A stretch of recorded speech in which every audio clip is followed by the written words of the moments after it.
Thursday, northeast wind 10 to 15.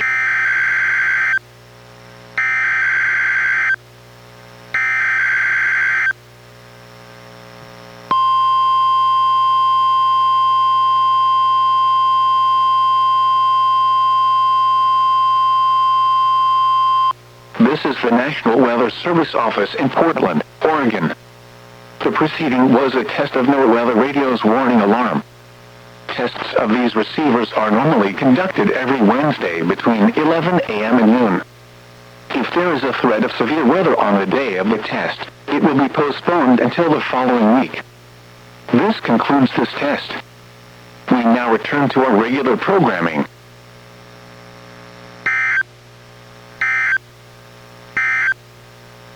Coastal marine forecast for the waters from Cape